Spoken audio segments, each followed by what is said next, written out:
Sampai di sini setengah hari kita penemantan sementara ini untuk melihat keadaan yang saya agak terharu lah melihat keadaan ini. Saya round kawasan Allahu Akbar.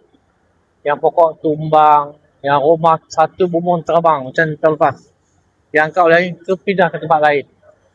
Kalau saya di kampung saya tu, juga rumah satu bumbung yang akan terbang ke tempat lain. Keadaan ini bila berlaku tak kira lah Melayu, Cina, India semua kena. Apatah lagi sekarang ni bulan Ramadan, kita sedang berpuasa Teho. Puasa dugaan bagi mangsa-mangsa ini, termasuk saya sendiri lah sebagai pemimpin di kawasan ini.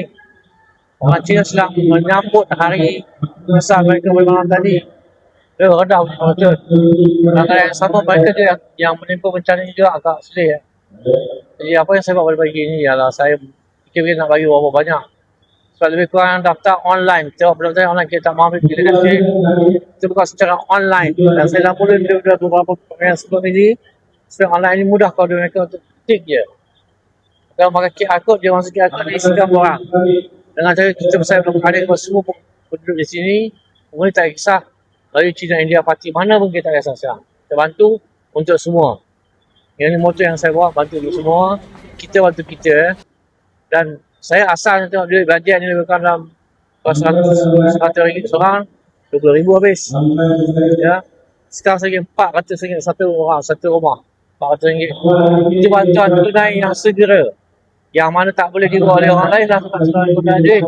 Saya advancekan peruntukan ini untuk pun saya nak minta klaim daripada IC kau dapat lah. Tahun lepas pun tak dapat lagi. Daftar online ni RM145. Ada yang daftar dengan JKM tak daftar online. Jadi kita akan tengah silakan. Tapi kita bagi wang ni dengan polis report lah supaya tak berlaku apa. Ini tindih dan juga menuntut secara tak benar lah. Jadi kena ada polis report, baru kita bagi ya.